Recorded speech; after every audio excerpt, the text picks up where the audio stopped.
Glória a Deus. Eu quero que você diga comigo assim: meu Deus, abençoa o teu ungido e que ele venha trazer aquela palavra que venha fortalecer o meu espírito. Agora peço, Pai, que o meu coração seja a terra boa, que a tua boa semente, quando entrar nela, dê frutos dignos de ti. E agora digam-se comigo: Pastor Sérgio, vem em nome de Jesus.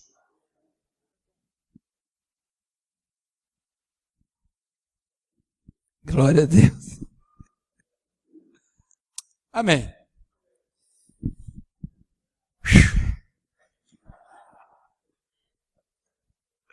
Vamos ficar de pé.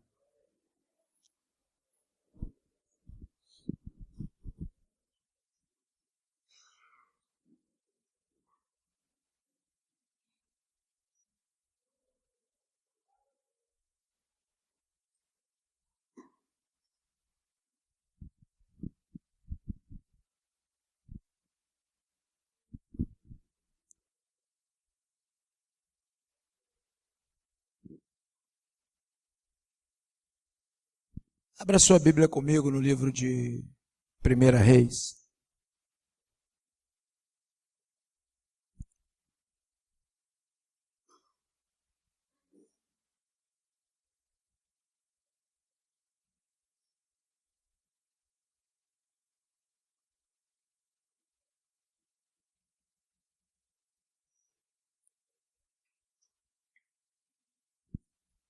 Livro de 1 Reis, capítulo de número 14.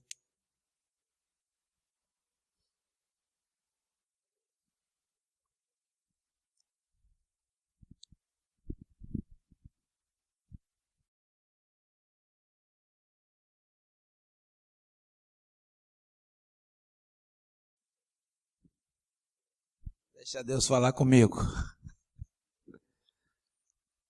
Versículo de número 26 e número 27.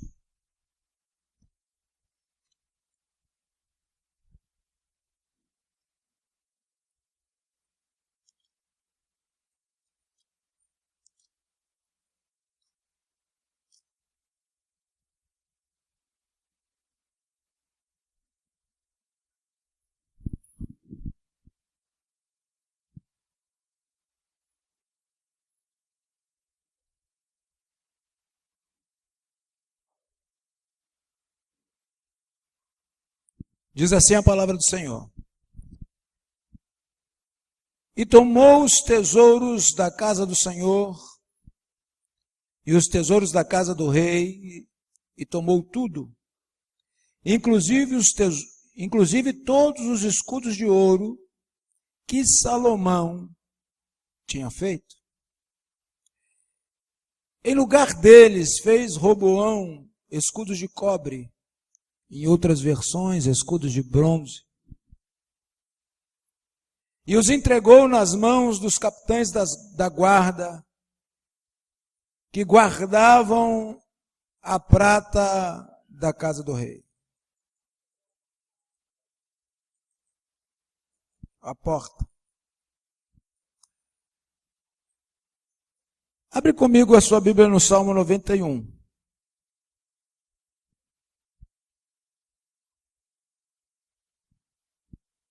Salmo 91, verso 9.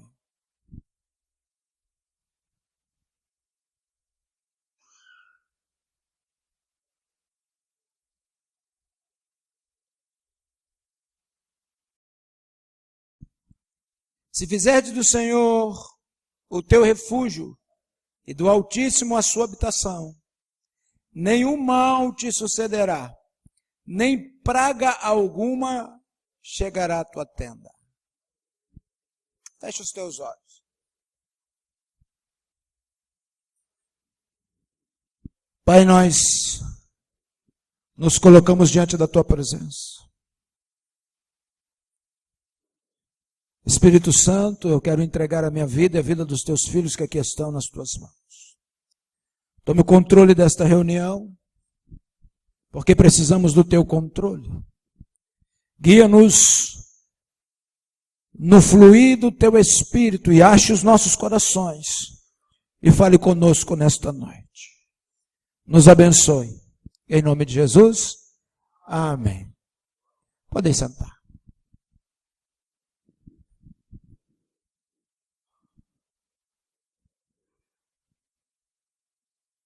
No livro de 1 Reis, nós vemos uma história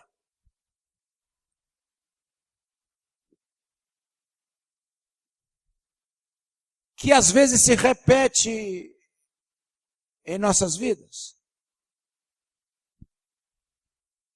A Bíblia diz que Sisaque, rei do Egito, vem contra Jerusalém, derruba os muros da cidade santa, entra na casa do tesouro do Senhor, rouba todos os tesouros da casa do Senhor, e leva também Roboão, e leva também os escudos de ouro que Salomão havia feito. Primeira coisa que eu entendo aqui é que nós não podemos subestimar os nossos inimigos antigos. Nós não podemos subestimar os nossos inimigos outrora já vencidos. Porque quem era o rei do Egito? Quem era Sisaque, rei do Egito? Uma nação a qual já tinha sido vencida e derrotada pelo Senhor. E o texto diz que Sisaque, rei do Egito, se fortaleceu e veio de novo contra o povo escolhido do Senhor. Eu quero te dizer uma coisa, todos nós, quando passamos por libertação, nós vencemos os adversários, aqueles que nos escravizavam. Mas nós não podemos esquecer que quando o tempo passa, eles podem se fortalecer e voltar contra nós. E se nós não estivermos atentos, apercebidos e fortalecidos, preparados para guerrear de novo, poderemos ser vencidos.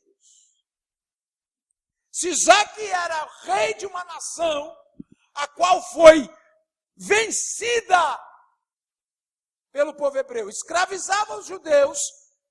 Deus fortaleceu os judeus e guerreou as guerras dele, e venceu Sisaque, venceu o faraó naquela época e removeu toda a força bélica que aquele rei tinha. Quando Deus permite que faraó entra no Mar Vermelho, atrás do povo hebreu, e todos já viram a novela e sabem bem como é que funciona, e Deus fecha o mar, todo o exército se afoga ali. Então ele não tinha mais força de expressão, força de guerra, mas o tempo se passou e ele se fortaleceu de novo. Eu quero te dizer uma coisa, o importante não é conquistar um território hoje, o importante é manter aquele território conquistado amanhã.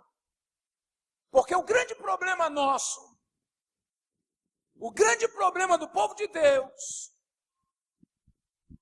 é a vitória. Muitas vezes, quando nós estamos em guerra, nós oramos, nós jejuamos, nós lemos Bíblia, nós pagamos o preço.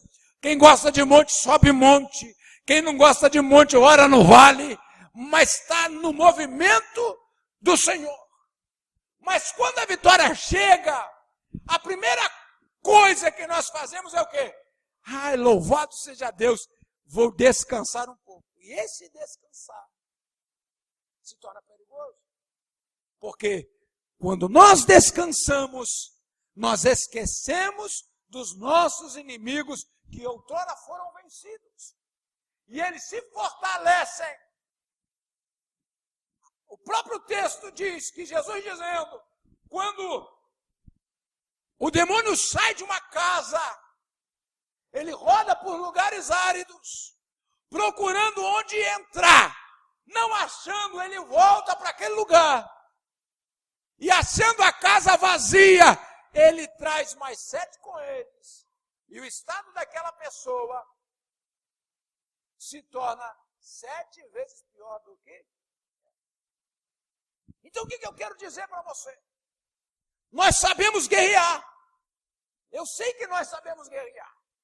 Agora nós temos que aprender a vigiar quando a vitória chega. Não baixar a guarda. Olhe para o irmão que está do seu lado e diz assim: quando estamos em guerra, sabemos guerrear. Mas quando a vitória chega, nós precisamos entender. Não podemos baixar a guarda. Foi domingo. Eu fui surpreendido pela visita de um irmão aqui. E ele, quando estava em guerra, ele não perdia um culto. Ele vinha na terça, ele vinha na quinta, ele ia nas células. Ele ia para todo lado. Aí ele estava orando por uma causa. Ele recebeu a vitória. Deus honrou ele. Sumiu ele. Aí ele apareceu domingo. Falei, rapaz, tu tá igual nota de 100. Eu sei que existe, mas tem um tempão que eu não vejo. Ele né? Eu falei, como é que tá? Então tudo bem. E a bênção continua na mesma. Eu falei, e você? Eu não busco mais como buscava antes. Não tenho mais o desejo de estar em todas as reuniões como eu tinha antes. Puxa, quando eu estava em guerra, quando eu estava na busca da minha vitória, você sabe, ele me ligava, irmão. Para onde nós vamos hoje? Você vai para onde hoje? E para onde eu ia, ele queria arrumar um jeito de chegar onde nós estávamos.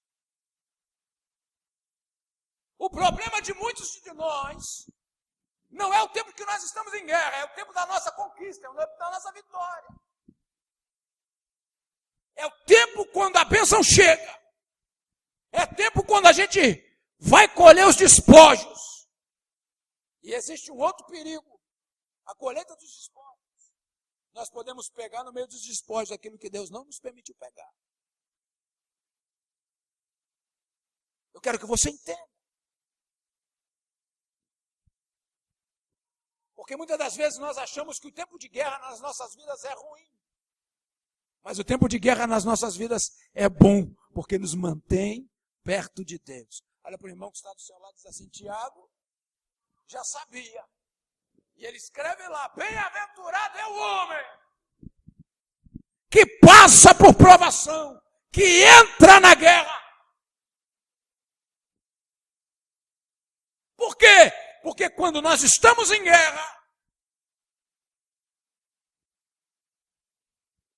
nós sabemos o lugar que nós temos que estar. Nós sabemos a posição que temos que tomar. Nós sabemos aonde buscar. É o que nós lemos aqui no Salmo 91. Nós sabemos de onde vem o nosso refúgio. Agora, quando nós recebemos a bênção, às vezes nós relaxamos.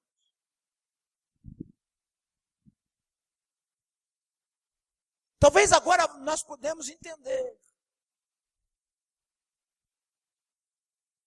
o porquê que nós vivemos em guerra. Tem crente que não pode sair da guerra não, irmão. Tem que estar em guerra constante para permanecer crente. Porque se ele sair da guerra, ele se desvia. Não consegue ser crente na bênção. Ele não consegue ser crente porque a bênção nos rouba a visão de Deus. Davi foi um homem que levou a vida toda no campo de batalha, mas sempre estava perto de Deus. Salomão desfrutou de um tempo de paz, de bonança, e Salomão não foi à guerra. Perdeu a visão, perdeu o foco. Perdeu Deus nos tempos de bonança. Então Roboão havia esquecido de Sisaque, rei de uma nação a qual já tinha sido vencida, e ele se fortalece e volta. Eu quero te dizer uma coisa, o diabo, quando ele se fortalece e volta, Ele bate com pressão. Ele bate com pressão. O problema, irmão, não é quando você prega.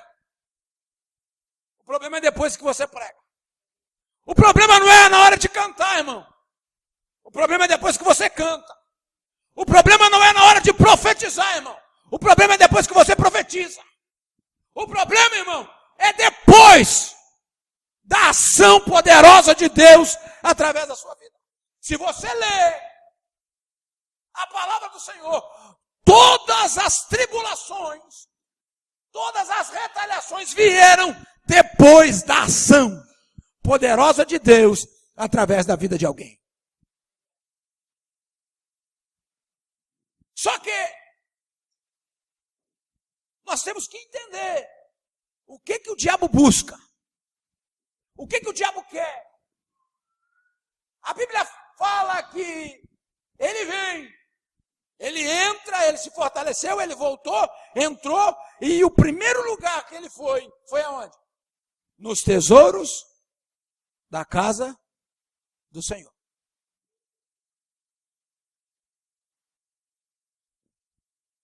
Quais são os tesouros da casa do Senhor?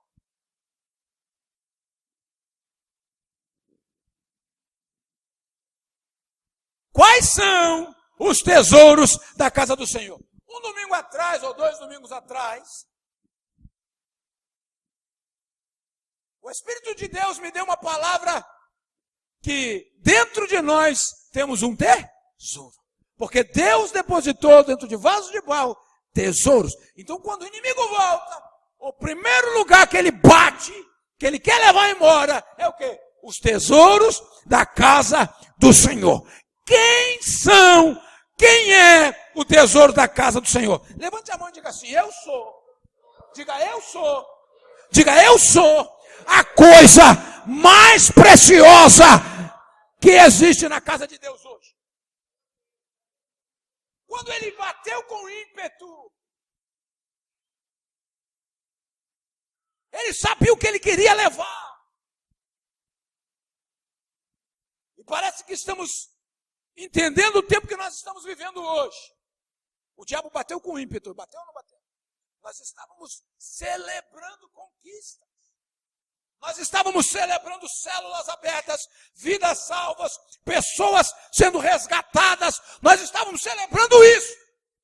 E o diabo se fortaleceu, se levantou, bateu com ímpeto, veio contra nós.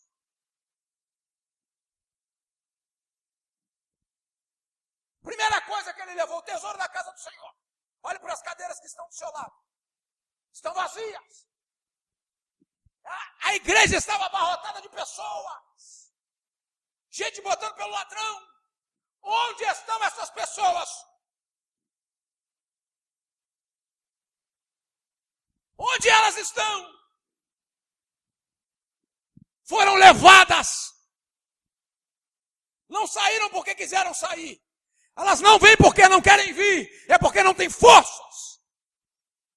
Foram levadas. O Deus desse século cegou o entendimento delas. E elas começaram a olhar para fora, ao invés de olhar para dentro. Elas começaram a olhar em volta, ao invés de olhar para cima. Começaram a buscar refúgios nas coisas vazias desse mundo.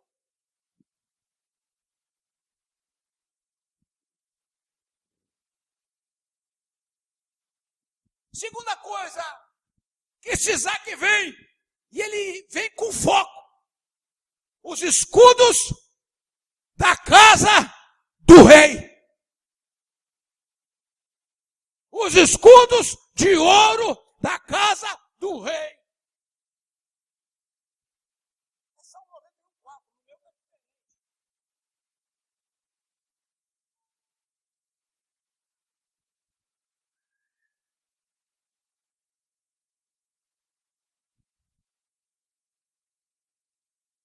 Só 91, 10?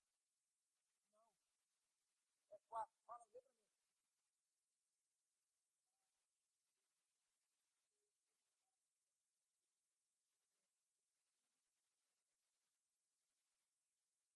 As suas verdades é escudo e broquel. Quando ele entra na casa do rei, ele tem um foco. Ele vai pegar os escudos. Será que o rei não tinha mais nada de precioso? Ele vai no foco, ele vai no escudo. O que o escudo representava para aquela nação? Salmo 91, 4. A tua verdade, a verdade de quem? A verdade de Deus. É para nós escudo e broquel. A segunda coisa que Sisaque vai buscar na casa do rei é a verdade de Deus sobre aquela nação. Aí Sisaque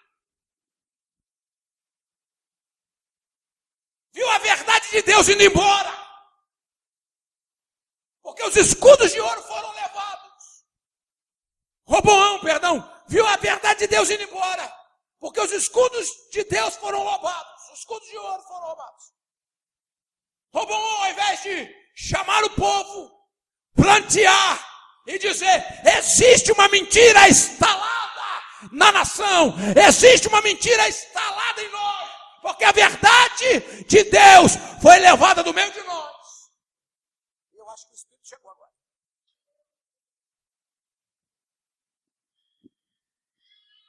Roboão toma uma atitude que muitos de nós tomamos. Ao invés de dizer que não existe mais verdade de Deus em nós, o que Roboão fez? Constrói, fabrica, produz escudos de bronze. Bronze polido brilha igual ouro, mas não é ouro. Roboão, ele cria então meias verdades. Algo que parece ser verdade, mas lá no íntimo não é. Existia uma cerimônia na nação de Israel. De tempo em tempo o rei se apresentava diante do povo. E quando o rei se apresentava, o capitão da guarda tinha a guarda do rei. E a guarda do rei se apresentava diante do povo, cada um deles empunhando o escudo de ouro. Quando o povo olhava para o rei e olhava para os soldados da guarda pessoal do rei, cada um empunhando o escudo de ouro, o povo descansava, porque a mente do povo entendia: a verdade de Deus está sobre nós. Só que, quando Roboão se apresenta diante de Deus, diante do povo, os guardas, os soldados da guarda pessoal, se apresenta diante do povo, cada um empunhando um escudo de bronze bem polido, parecendo ouro. O povo olha.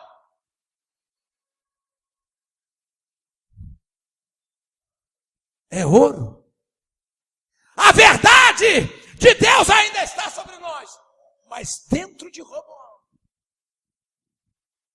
lá no íntimo de Roboão, Roboão sabia que não era ouro. Roboão sabia que era bronze. Diga assim: eu sou crente. Diga, eu sou crente. Se você é crente, né, irmão? Diga, eu sou crente. Eu não falo mentiras.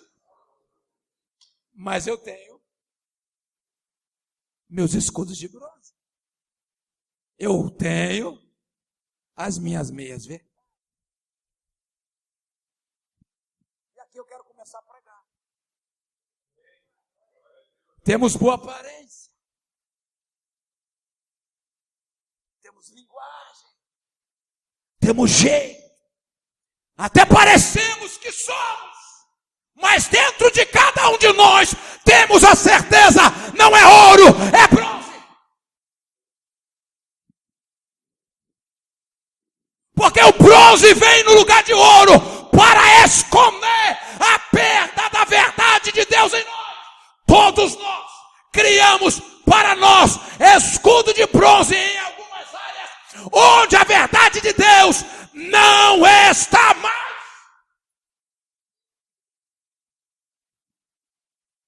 devemos fazer isso. Porque a religião nos ensina a fazer isso. Mas eu quero te dizer uma coisa. Roboão sabia que não era mais ouro. Ouro na Bíblia simboliza glória de Deus. Roboão sabia que não era a verdade de Deus que estava ali, eram meias verdades criadas por ele. Roboão sabia que não era mais ouro, era bronze, porque a glória de Deus havia sido levada da nação. Eu quero te dizer uma coisa, nós sabemos que não é mais ouro que está aqui, é bronze.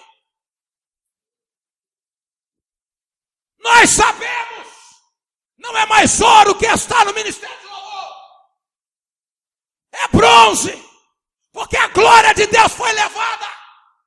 Nós sabemos que não é mais ouro que está no corpo diaconal da igreja, é bronze, porque a glória de Deus foi levada. Nós sabemos que não é mais a glória de Deus que está na vida dos ministros desta igreja. Por quê? Porque a glória de Deus foi levada. Todas as vezes que nós nos apresentamos, queremos nos apresentar como ouro, somos reprovados pelo céu. E nos sentimos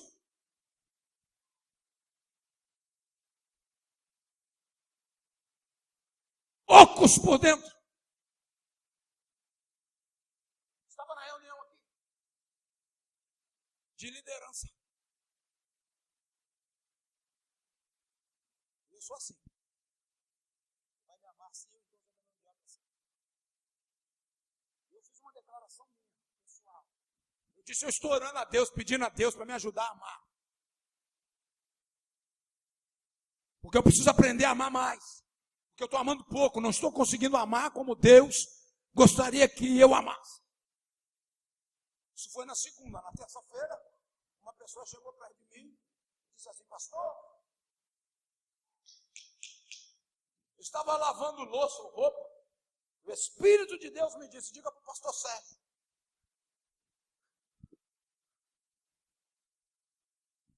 Agora todo mundo prestou atenção em mim, né? Está todo mundo querendo saber o que Deus mandou falar para mim, né?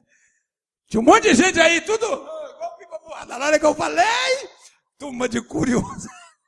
Quem sabe guardar segredo? Levanta a mão. Quem sabe guardar, irmão, segredo? Levanta a mão. Quem sabe, irmão? Eu também sei. Vai orar para Deus te revelar, crente. Mas eu vou falar. A irmã disse assim, o Senhor mandou te dizer.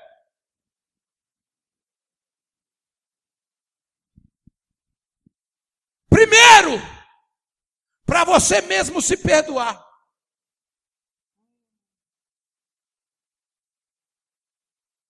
Fala sério. Vai para o irmão que está do seu lado, fala sério.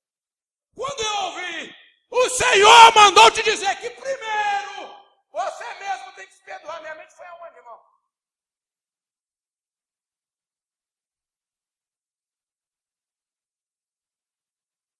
No tempo que Isaac, o inimigo na minha vida, outrora já vencido, se fortaleceu e veio contra mim.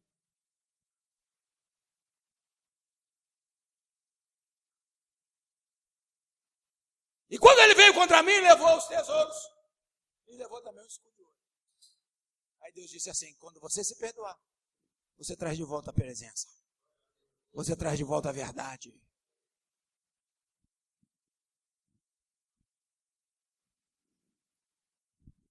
Todos nós recebemos essa visita.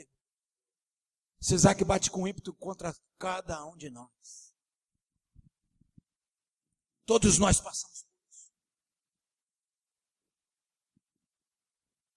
O grande problema é que, sabe qual é o grande problema? Eu disse assim, mas Senhor, esse assunto está resolvido. Deus disse, você pensa que está, mas não está. Por quê? Porque quando tu fez achando que você tinha razão para fazer. Você não tinha razão para fazer. Você não tinha respaldo para fazer. Eu não te dei autoridade para descer da cruz, para abrir mão da sua renúncia, para voltar a ser quem você pensa que pode ser. O grande problema é que nós calçamos as nossas mazelas com a nossa razão e achamos que temos razão para fazer e queremos respaldar diante do santo, do eterno, santo, 3 vezes santo, para sempre, amém. Com as nossas justificativas vazias, criadas pela nossa mente cauterizada. Nós não temos o direito de sermos quem nós queremos ser. Temos que ser quem Ele nos chamou para ser. Não sei se você está conseguindo entender. Mas quando eu disse que Ele chegou, Ele chegou.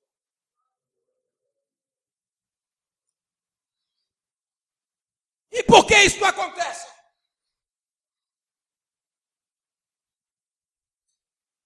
Salmo 91, 10, ou melhor, 9.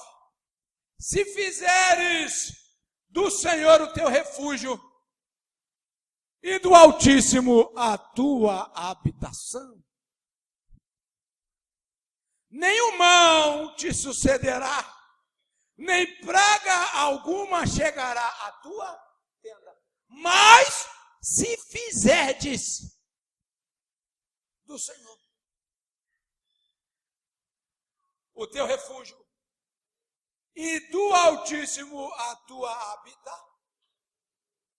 Irmão, nós queremos nos refugiar em tantas coisas. O ser humano tem essa tendência.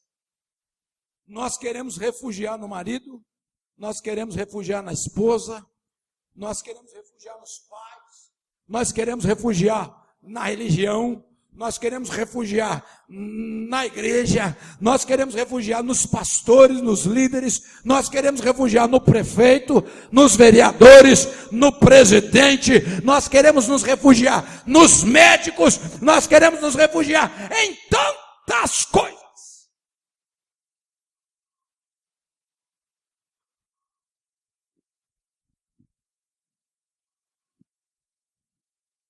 E muitos não se refugiam no Senhor. Refugiar, irmão, é esconder, é estar dentro, é abraçar.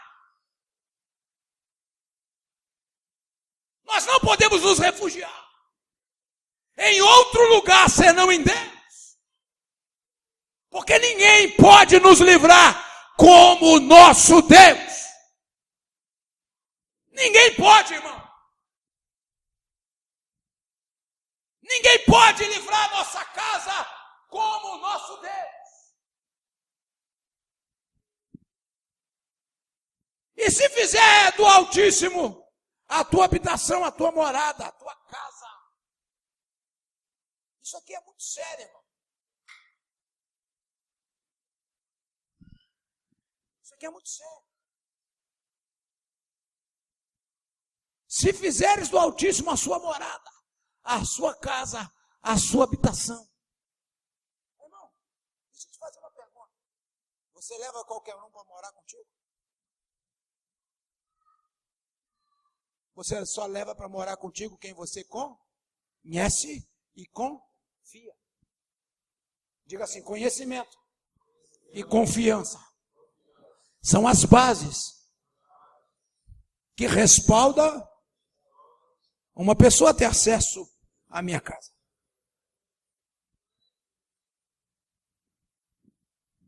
Se eu não conheço e se eu não confio, não mora na minha casa. Hoje eu disse isso para uma pessoa. E eu quero te dizer uma coisa, confiança se conquista. Confiança se conquista. E conhecimento e intimidade se constrói. dia após dia.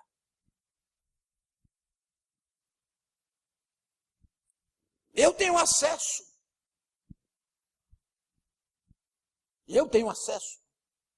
À minha esposa, que ninguém mais aqui tem.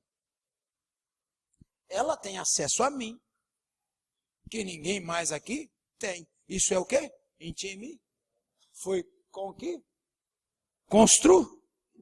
Dia após dia. E ninguém entra nesse nível de intimidade com outra pessoa se não houver um trabalho dia a dia. Para que eu tivesse esse nível de intimidade que eu tenho com a minha esposa hoje, foram 25 anos vivendo junto.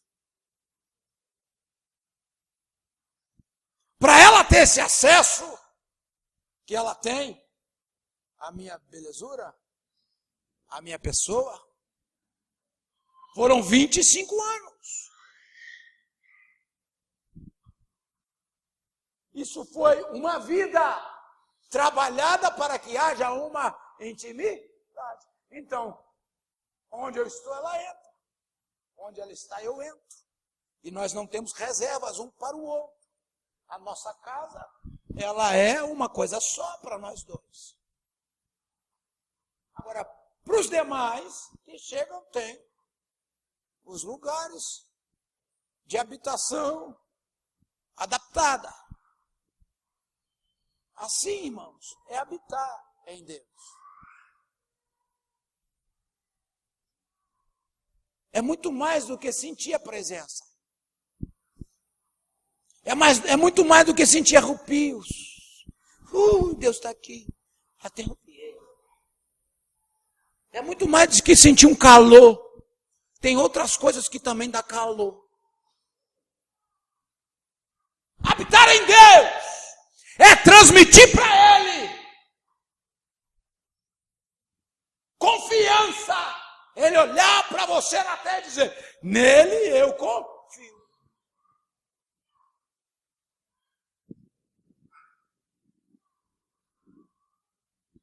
Habitar em Deus é conhecer, é Deus olhar para a terra e falar, Ele, ela, eu conheço. Por que a Bíblia diz? Por que a Bíblia diz que Davi era homem segundo o coração de Deus? Se você olhar Saul, e se você olhar Davi, Davi errou muito mais do que Saul. Saul, ele só quis dar uma de sacerdote sem poder ser. Oferecer um sacrifício sem poder oferecer. E Saul desobedeceu. Deus mandou matar e ele não quis matar. Ele quis tirar vantagem daquilo que Deus mandou destruir. Mas Davi matou, Davi adulterou, Davi mentiu. E Deus olha para a terra e fala assim, o cara é homem segundo o meu coração. Por quê? Porque Davi estava em Deus. E estar em Deus, irmão, não quer dizer ser perfeito, irmão. Estar em Deus quer dizer ser verdadeiro. A tua verdade é escudo e broquel. Irmão, vou te falar um negócio. Se eu fosse Deus, eu já tinha fulminado o Sérgio da face da terra. Se eu fosse Deus, eu já tinha fulminado o Sérgio da face da terra. Pensa num crente ruim. Multiplica por 10. Esse cara sou eu. Por que Deus ainda não fez? Por que aonde às vezes eu vou em algum lugar e Deus fala assim, como Deus te ama. E eu sinto esse amor, irmão. Por quê? Porque, irmão, eu sou o que eu sou. Sou verdadeiro. Eu podia manter uma pose aqui na hora que eu subi no altar. Aleluia. Irmão, fui pego de surpresa. O que está saindo aqui está saindo arrancado à força. Fala sério.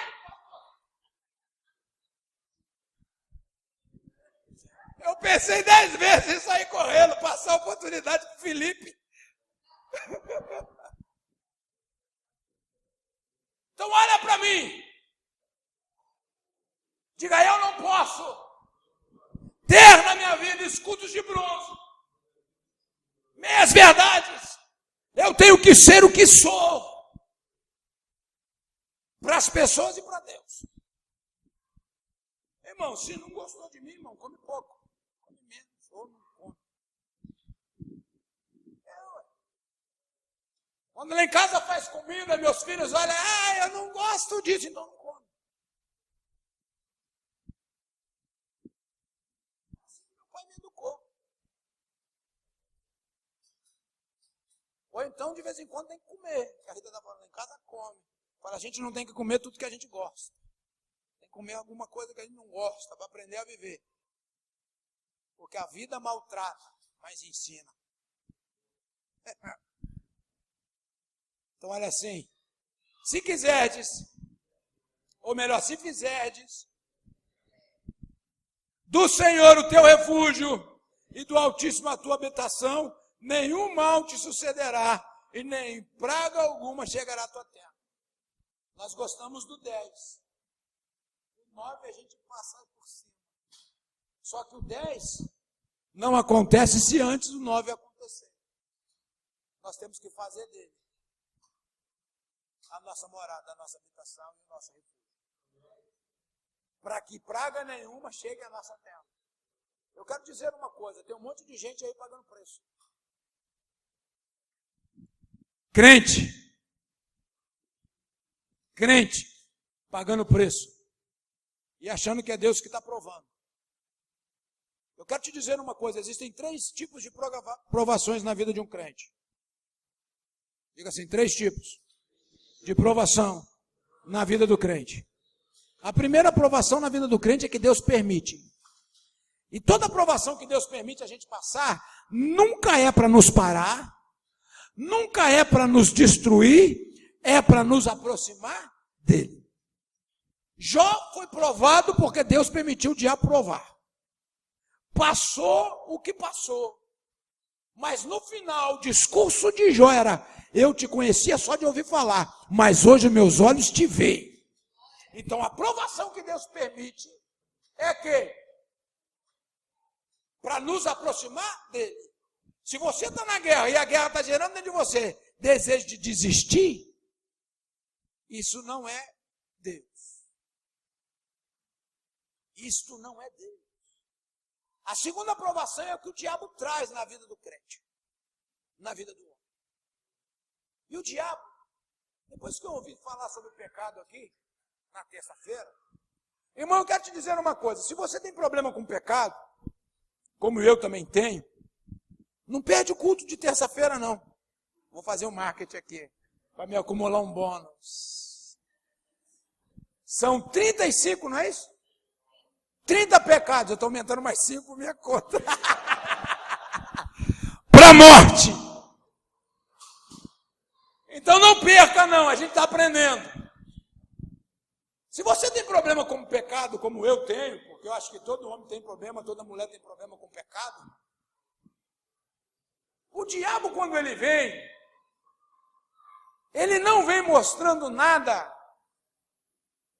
que vai nos destruir. A princípio, tudo que ele vem trazendo com uma proposta agradável. Quando o diabo se apresentou diante de Eva, a proposta foi tentadora. Se você comer, olha o que ele propõe, do fruto da árvore, você vai ser igual a Deus.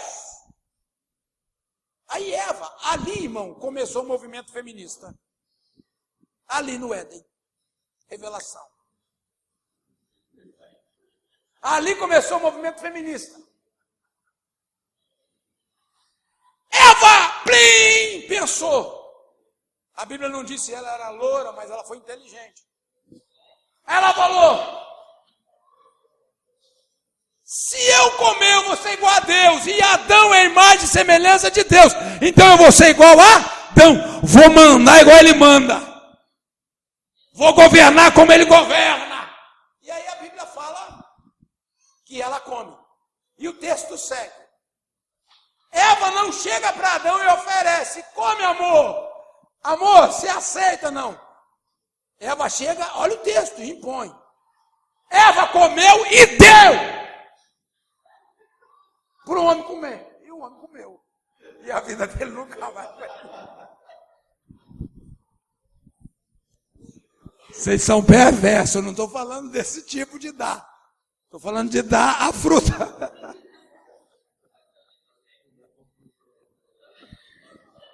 Mas olha, lê o texto, irmão. Eva comeu e deu para Adão e Adão comeu. Ela não ofereceu, ela impôs uma situação. Come. É diferente de eu chegar, pastor Carlos, aceita? Pastor, come! E ela sabe fazer isso. Sabe ou não sabe? As mulheres sabem fazer isso ou não sabem? Sabe ou não sabe? Começou aonde o movimento feminista? As mulheres querem o que hoje? As mulheres querem o espaço dos homens.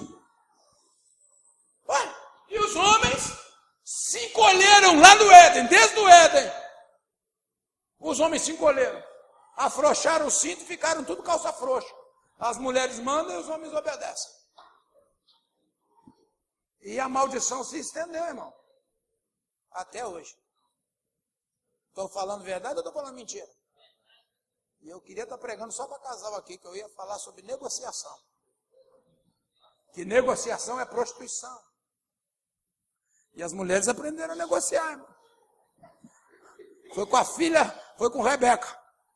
Não é da igreja não, a filha de ovo.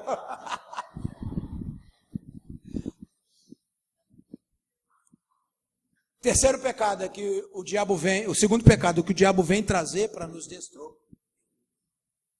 E o terceiro, que para mim é o mais perigoso de todos eles, é o que a provação mais perigosa de todas elas, é que nós procuramos com as nossas próprias mãos.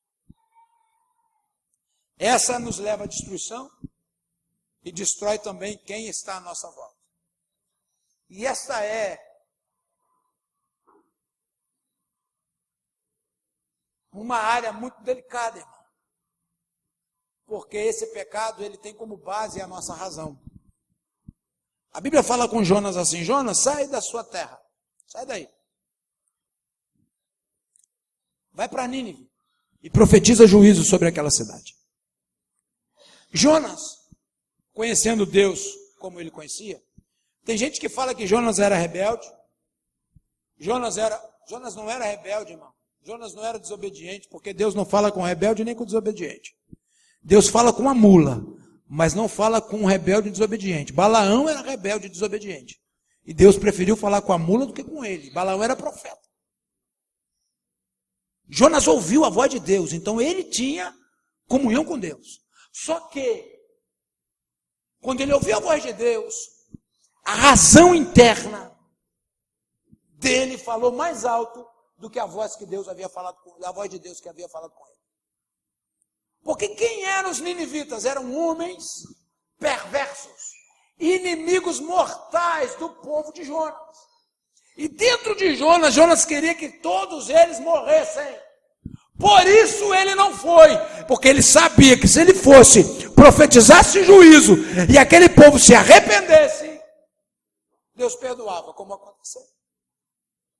E a razão de Jonas levou ele para uma rota de provação. Ele pega um caminho contrário, de Nínive vai para Tarsis. E todos conhecem a história. Deus traz uma grande tempestade, traz o peixe. E aí ele se arrepende no vento do peixe, vai para lá, profetiza o juízo. Deus perdoa aquele povo, o povo se arrepende, Deus perdoa o povo, e Jonas volta. Quando ele volta indignado com ele mesmo. Ele volta indignado. Eu sabia que Deus ia perdoar, mas eu queria que todos eles morressem. Aí Jonas vai, vê uma boboreira que cresce, ele esconde debaixo da boboreira, e aí ele fica ali aconchegado debaixo daquela boboreira. Aí Deus envia um verme, um bicho, um inseto, que numa noite destrói toda a boboreira, e Jonas se entristece. Porque Por que Deus permitiu que uma boboreira tão frondosa morresse? Aí Deus vem a Jonas. Vou falar uma coisa. Deus, quando quer falar com o homem, usa até uma boboreira. Até através da abóbora Deus fala com o homem. Aí Deus vem com Jonas e fala assim: Jonas, você está com misericórdia da boboreira. E eu não teria misericórdia de uma nação inteira que não sabe diferenciar entre a mão direita da mão esquerda. E aí Deus revela o coração de Jonas. Eu quero te dizer uma coisa. Olha para mim. Olha para mim. E eu encerro minha fala aqui. Tem muita gente que perdeu a sua boboreira, porque o próprio Deus a destruiu. O que era a boboreira para Jonas naquela época? Era o lugar de descanso, era a sombra do Onipotente sobre ela. Porque a boboreira estava fazendo sombra e ele estava descansando ali. Era o lugar de descanso. E Deus removeu o lugar de descanso, a sombra dele de sobre Jonas, para revelar o coração de Jonas. Tem muita gente que perdeu o descanso do Senhor. E isso é sério, me presta a sua atenção. Porque o seu coração é um coração mau, por causa da razão. Deus tinha que punir, porque fulano fez isso comigo.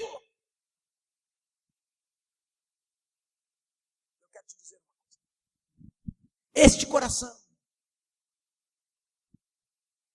precisa ser revelado. Porque senão você não entra mais debaixo do descanso de Deus. A razão que nós carregamos dentro de nós. Segunda-feira eu falei sobre a contenda interna. Existem dois tipos de contenda. A contenda interna e a externa. E Deus ministrou isso no meu coração na pregação de domingo do pastor Carlos. Quando o pastor Carlos disse assim: senta do lado, mas não gostaria de estar do lado. Deita do lado, mas não gostaria de estar deitado do lado. Anda junto, mas não gostaria de estar andando junto. Sabe o que é isso? Contenda interna. Nós não expressamos, nós não botamos para fora, nós não vomitamos a podriqueira que carregamos dentro, mas isso nos destrói. Dizemos que amamos, mas dentro de nós odiamos. A Bíblia diz: aquele que odeia o seu irmão é homicida.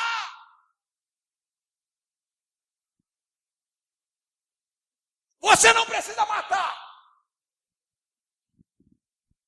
para ser homicida. Só odiar. Eu não odeio não, eu só não quero estar perto. Eu já perdoei, mas perdoar não quer dizer que eu tenho que ter comunhão de novo. Eu aprendi uma coisa com a minha esposa. Perdão, irmão, é devolver para o outro o mesmo lugar que o outro ocupava na sua vida.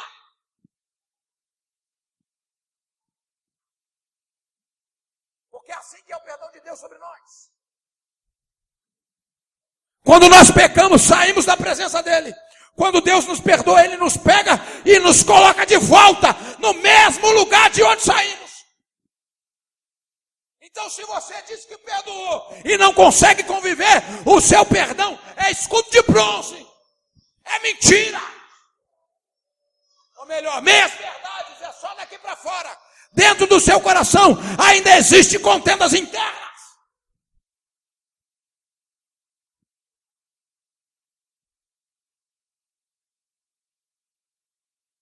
Jonas perdeu o descanso. Jonas perdeu o direito da sombra do Onipotente. Porque dentro dele, as contendas internas estavam destruindo o ministério, a vida e a pessoa que ele era. Tem um monte de gente aqui hoje que perdeu o ministério, perdeu a presença, o ministério e está perdendo a própria vida. Eu mandei hoje uma mensagem para pessoa que eu amo muito. É uma frase que eu falo aqui. Conheça a tua própria verdade. Aí a tua libertação terá significado. Ou a tua liberdade terá significado. Se nós vivemos pautados, calçados nas mentiras que nos contam hoje, nós nunca vamos ver o amanhã. Eu quero te dizer uma coisa: aquele que semeia mentira não desiste. Todos os dias eles vêm semeando a mentira. Eu quero te dizer uma coisa: tem um monte de crente acreditando na mentira do diabo e está perdendo o seu amanhã. Tem crente que não acredita mais em arrebatamento. Tem gente que não acredita que o pecado repetitivo na sua vida não é demônio, não, é caráter, não é demônio. Que isso, eu faço força para sair, mas não consigo. O pecado na vida do crente é igual uma teia de aranha. Quanto mais força a gente faz para sair, irmão, mais preso a gente fica. Como é que faz então? Alguém tem que ir lá nos tirar.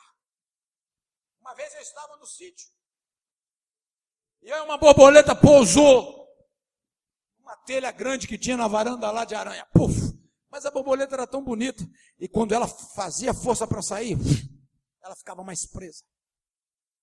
E quanto mais força ela fazia, acontecia duas coisas: ela ficava mais presa, e ela acionava, ela balançava a teia acionava a aranha, e a aranha saía do casulo, para vir na direção dela.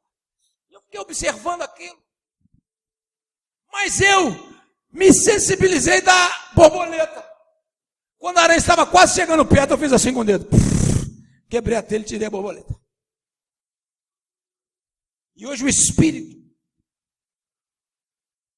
está trazendo à tona essa cena na minha mente, para te dizer: se você tem lutado sozinho, não consegue sair, não consegue ficar livre dele, é porque você está preso na teia do pecado. Eu quero te dizer uma coisa: precisa de alguém mais forte do que a teia, para se aproximar e te remover de lá, e o nome dele é Yeshua.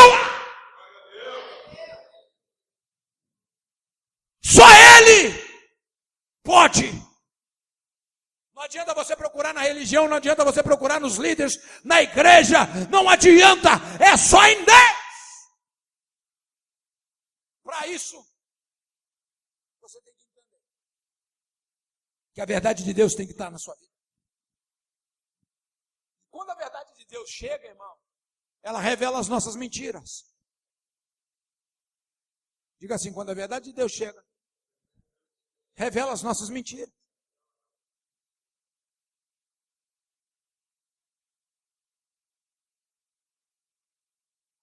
Não tem para onde esconder quando a verdade de Deus é colocada.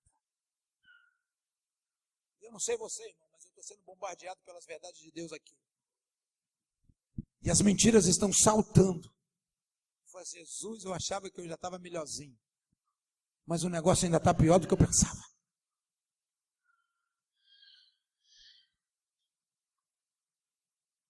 A outra coisa é fazer dele o seu refúgio.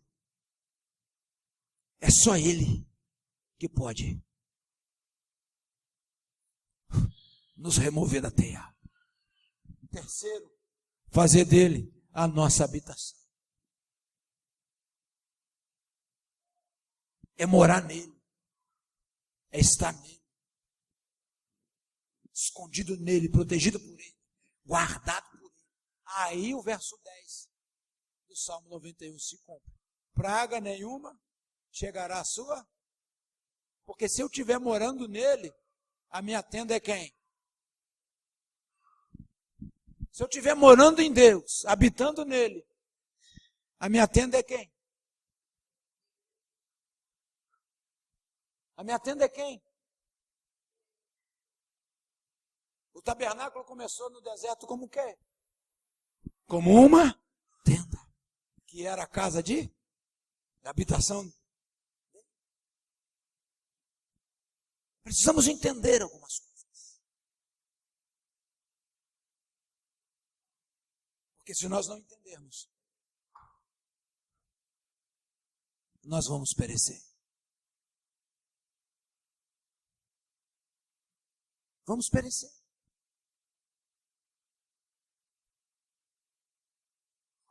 Porque ninguém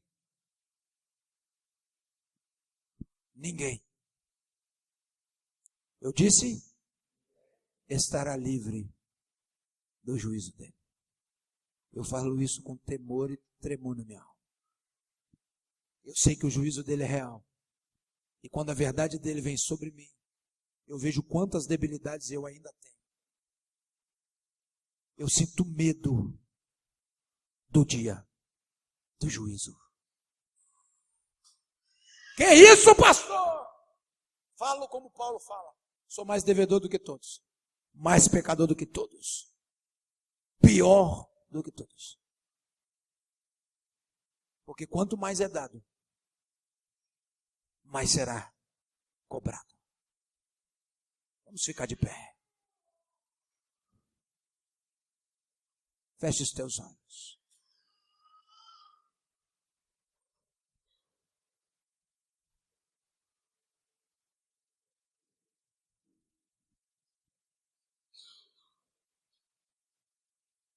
Feche os teus olhos. Faça uma reflexão. Se o que você traz na sua vida é escudo de ouro ou escudo de bronze.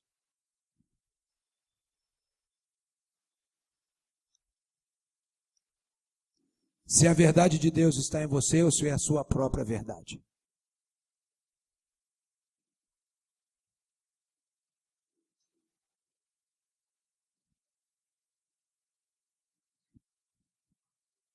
Não se assuste com o que eu estou dizendo, o que eu vou dizer.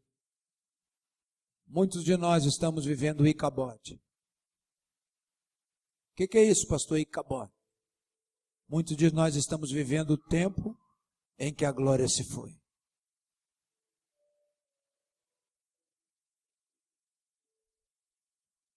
Por que estamos vivendo esse tempo?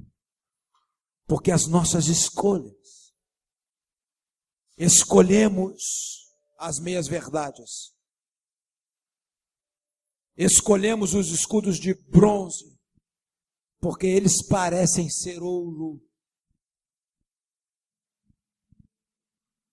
Escolhemos viver de aparência. Escolhemos simplesmente parecer, ao invés de ser. E eu quero te dizer uma coisa, mas diante dele, só vai se apresentar aqueles que são.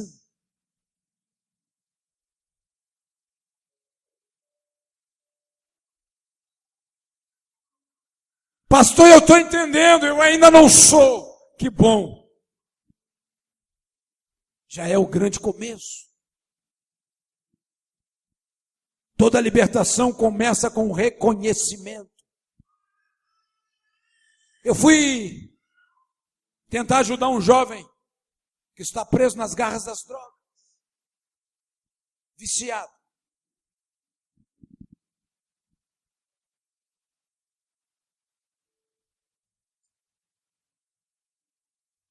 E quando eu propus uma coisa, vou te levar para um centro de recuperação. Você vai ficar lá um tempo, vai desintoxicar o seu corpo, vai ser alimentado o teu espírito, porque você vai ser ministrado todos os dias. Você vai ficar livre do vício das drogas, foi o termo que eu usei. Ele disse para mim assim, pastor, eu não sou viciado. Todo viciado que se tornou viciado, o discurso dele é esse. Eu não sou viciado. Tem muita gente viciada em pornografia. Muita gente viciada em mentiras. Muita gente viciada em prostituição. Muita gente viciada em religião. Se Deus vier e disser assim, eu não sou religião, você escolhe a religião ou é? As pessoas vão escolher a religião e vão rejeitar Deus. Porque foi assim no passado.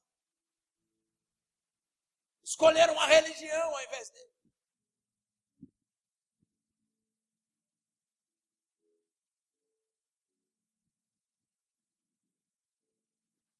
Não assuste com o que eu vou te dizer. Tem muita gente viciada em odiar.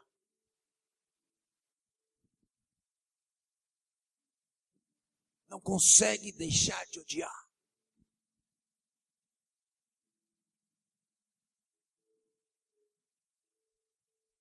E quando eu começo a entender que eu estou viciado em alguma coisa,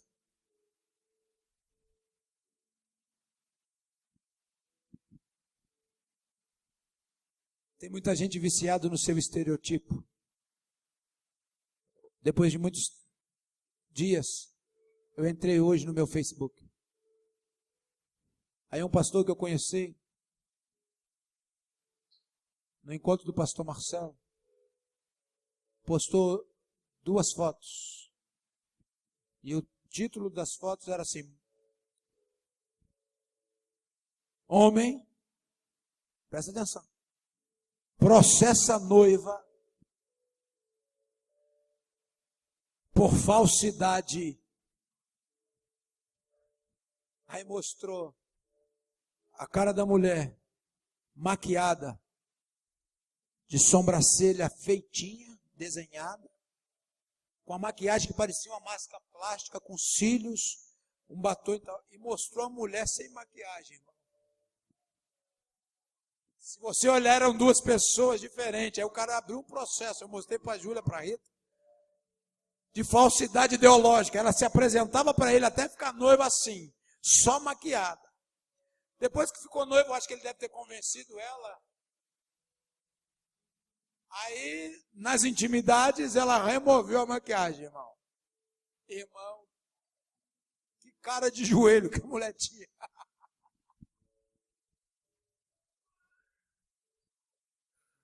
E o cara se sentiu tão indignado, ele se sentiu enganado, traído. Por quê? Porque ele foi iludido pela beleza exterior. A casca, as coisas que as pessoas produzem. Tem pessoas que são viciadas em se produzir exteriormente. Porque tem vergonha de ser quem verdadeiramente é.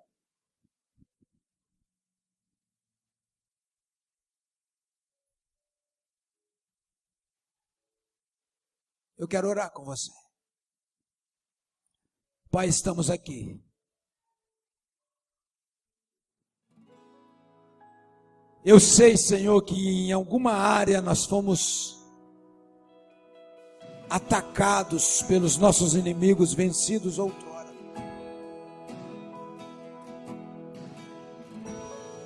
E muitos de nós fomos vencidos. E este inimigo levou embora os tesouros da casa do rei e os escudos de ouro. E Senhor, e nós ainda mantemos uma aparência daquilo que éramos, mas não somos mais. Criamos para nós, Senhor, escudos de bronze, que brilha como ouro, mas não é ouro. Que parece ser ouro, mas não é ouro. Que parece ter o mesmo valor de ouro, mas não tem mais o mesmo valor de ouro. Senhor, toma as nossas vidas nas tuas mãos. Que a verdade do reino venha sobre nós. Que a verdade que é o Senhor venha sobre nós. Quando tu se apresentou na terra, tu dizia que tu era o caminho, a verdade. Nós queremos a tua verdade em nós, Senhor, e tudo aquilo que é escudo de bronze, meias verdades e mentiras em nós, nós damos agora autoridade ao Espírito Santo para que seja removido das nossas vidas. Nós rejeitamos todas as meias verdades, todas as mentiras. Liberta-nos, Senhor, de nós mesmos. Ajude-nos a romper, a vencer as nossas razões. Ajude-nos a vencer o pecado que nos aprisiona. Ajude-nos a vencer, Senhor, o nosso inimigo que vira e mexe, vem com ímpeto contra nós. Pai, nos ajude, nos abençoe, nos restaura, nos liberta, nos cure, transforme as nossas vidas, para que possamos ser verdadeiros com o Senhor e conosco mesmo. Pai, nos ajude, em nome de Jesus eu oro, em nome de Jesus. te peço, liberta-nos de nós mesmos. Ajude-nos.